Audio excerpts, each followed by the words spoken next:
Surat Udhna BRC ground ખાતે દલિત સમાજ એકતા મહાસંમેલનનું આયોજન કરવામાં આવ્યું હતું। સમસ્ત દલિત આંબેડકરી સમાજ અને ભારતીય જનતા પાર્ટીના સંયુક્ત ઉપક્રમે યોજાયેલ કાર્યક્રમમાં મોટી સંખ્યામાં દલિત સમાજ અગ્રણીઓ અને કાર્યકર્તાઓ ઉપસ્થિત રહ્યા હતા। સુરત ઉધના બીઆરસી ગ્રાઉન્ડ ખાતે દલિત સમાજ એકતા મહાસંમેલનનું આયોજન કરવામાં આવ્યું હતું। સમસ્ત દલિત આંબેડકરી સમાજ અને ભારતીય જનતા પાર્ટીના સંયુક્ત ઉપક્રમે યોજાયેલ કાર્યક્રમમાં મોટી સંખ્યામાં દલિત સમાજના અગ્રણીઓ અને કાર્યકર્તાઓ ઉપસ્થિત રહ્યા હતા। આ મહાસંમેલનમાં કેન્દ્રીય મંત્રી સી.આર. પાટીલ મુખ્ય મહેમાન તરીકે ઉપસ્થિત રહ્યા હતા। તેમના વક્તવ્યમાં તેમણે દલિત સમાજના વિકાસ અને સશક્તિકરણ માટે કેન્દ્ર અને રાજ્ય સરકાર દ્વારા કરવામાં આવેલા વિવિધ કલ્યાણકારી કાર્યોની વિગતવાર માહિતી આપી હતી। તેમણે ભારત રત્ન ડોક્ટર બાબા સાહેબ આંબેડકરના સ્વપ્નોને સાકાર કરવા સમાજના દરેક વર્ગે એકતા સાથે કામ કરવાની આવશ્યકતા પર ભાર મૂક્યો હતો। કાર્યક્રમમાં સ્થાનિક ભાજપના આગેવાનો અને દલિત સમાજના વિવિધ સંગઠનોના પ્રતિનિધિઓ પણ વિચારો વ્યક્ત કર્યા। વક્તાઓએ સમાજમાં શિક્ષણ, રોજગાર અને સામાજિક ન્યાયના મુદ્દે ચર્ચા કરી અને સમાજના વિકાસ માટે સરકારી યોજનાઓનો મહત્તમ લાભ લેવાનો અનુરોધ કર્યો। આ મહાસંમેલનમાં દલિત સમાજના એકતાના સંકલ્પ સાથે કાર્યક્રમનું સમાપન થયું। કાર્યક્રમને સફળ બનાવવા માટે મોટી સંખ્યામાં સ્વયંસેવકોએ જહેમત ઉઠાવી હતી। કેમેરામેન હકીમ શેખ સાથે વસીમ હાસમીનો રિપોર્ટ, આઝાદ ન્યૂઝ, સુરત। દલિત એકતા સમાજ સંમેલનમાં મોટી સંખ્યામાં દલિત સમાજના અગ્રણીઓ, હું કહું તો ભીમ સેનાના સદસ્યો આજે ભારતીય જનતા પાર્ટી સાથે મોટી સંખ્યામાં જોડાયા છે।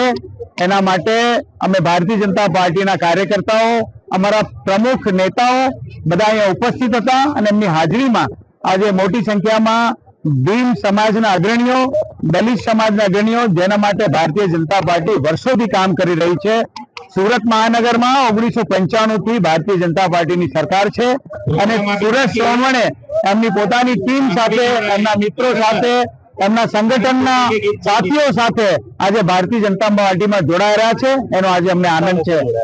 આજે અમે જે હજારોની સંખ્યા આપ જોઈ શકો છો કે હજારોની સંખ્યામાં 2,500 થી 3,000 લોકો ભારતીય જનતા પાર્ટીમાં જોડાઈ ગયા છે અને એમને ભારતીય જનતા પાર્ટીમાં વિશ્વાસ છે કે આ જ પાર્ટી છે જે અમારા પ્રશ્નોનો નિકાલ કરી શકશે અને એટલા જ માટે ભારતીય જનતા પાર્ટી સાથે જોડાયા છે।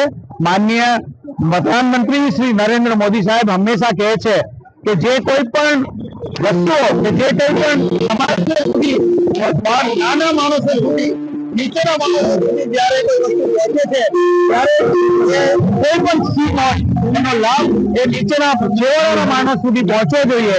આજે અમારી સાથે આ સમાજ જોડાયો છે, એમને વિશ્વાસ છે, એટલા માટે ભારતીય જનતા પાર્ટી સાથે જોડાયા। એ મુદ્દાઓ જે છે, મુદ્દાઓ એમના આના સિવાયના પણ ઘણા મુદ્દાઓ ભારતીય જનતા પાર્ટી ચોક્કસ કરશે। એમના મુદ્દાઓ બહુ નાના હોય, અમે સમજી શકીએ છીએ કે શક્ય છે કે દરેક મુદ્દાઓ પર ભારતીય જનતા પાર્ટી કામ કરશે।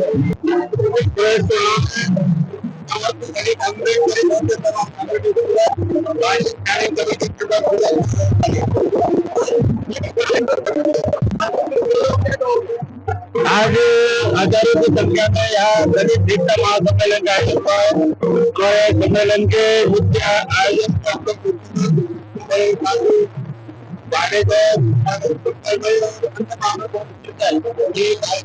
सफलतापूर्वक हुआ है। और जो गरीबों के सवाल थे तो सवाल को कई सवाल हमने भारतीय जनता पक्ष के चर्चा की थी और जो सीधे साधे सवाल है, सीधे साधे बढ़ते हैं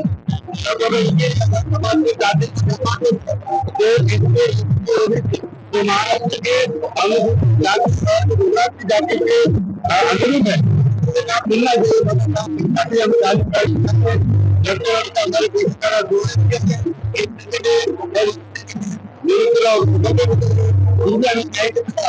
लगा कि आप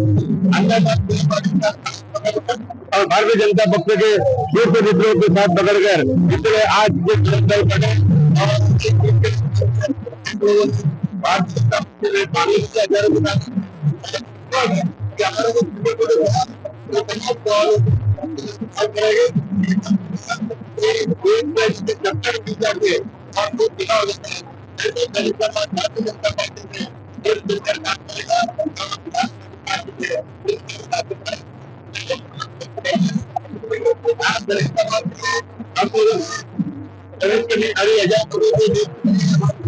पार्टी के कार्यकर्ता कुछ कांग्रेस के कार्यकर्ता है, कुछ अन्य के कार्यकर्ता जितने 20,000 आज 3,500 के ऊपर हमारे